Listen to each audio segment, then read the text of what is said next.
শুধু ব্যবসার ধান্দায় আর শুধু টাকার ধান্দায় যে ওরা যে কি করতেছে নিজেরাও জানে না। আপনার স্বৈরতন্ত্র বলেন সবকিছু সংশয় হচ্ছে।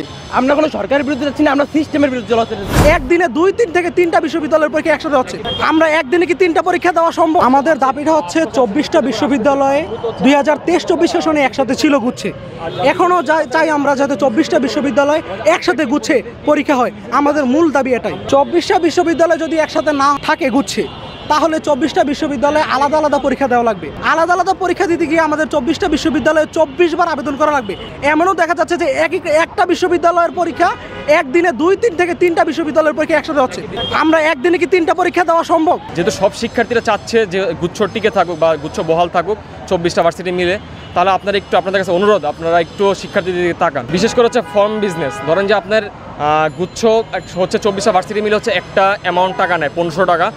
আর যদি হচ্ছে একটা ভার্সিটি হচ্ছে আপনার খরচ নেয়, তারা হচ্ছে প্রতি ইউনিটের জন্য হচ্ছে 1000 থেকে 1200-1500 টাকা পর্যন্ত নিয়ে থাকে। সেক্ষেত্রে তাদের আলাদা একটা আর কি টাকা তারা পাচ্ছে সেখান থেকে। নুরতাজে অর্ডার করে জিতে নিন গাড়ি, বাইক, আইফোন সহ কোটি টাকার পুরস্কার। অর্ডার করতে ভিজিট করুন nurtaj.com।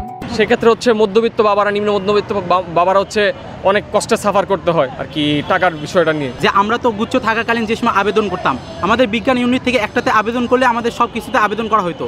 কিন্তু ওনারা এক তো বের হয়েছে বিশ্ববিদ্যালয় থেকে, তার উপর আবার বিজ্ঞানের মধ্যে ওরা 2টা করে ইউনিট বাই করছে। একটা হলো যেটা ইঞ্জিনিয়ারিং মানে প্রকৌশলী বিষয়গুলো, আর একটা হলো যেটা জীবতাত্ত্বিক বিষয়গুলো।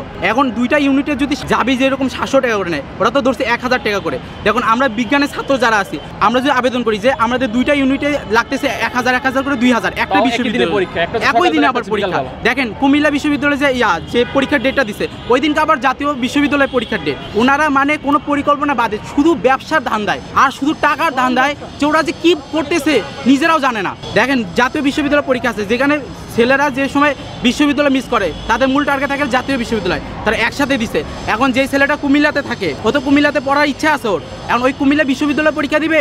এখন ওর তো যদি কনফিডেন্স নাও থাকতে পারে, ওই কি চান্স পাবে কিনা আবার জাতীয় বিশ্ববিদ্যালয় পরীক্ষা। সুশৃঙ্খলভাবে আমরা আর কি পালন করে আসতেছি, আমরা কোনো ধরনের বিশৃঙ্খলা সৃষ্টি করি নাই।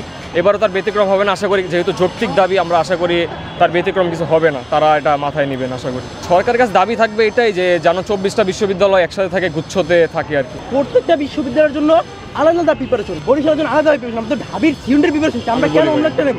শিক্ষার্থীর উপরে আপনার স্বৈরতন্ত্র বলেন সবকিছু সংশয় হচ্ছে। আমরা কোনো সরকারের বিরুদ্ধে যাচ্ছি না, আমরা সিস্টেমের বিরুদ্ধে চলাতে যাচ্ছি। সিস্টেমে যে ভোগান্তি আছে আমরা এইটার বিরুদ্ধে, আমরা কোনো সরকারের বিরুদ্ধে যাচ্ছি না, কোনো বিশৃঙ্খলা চাই না।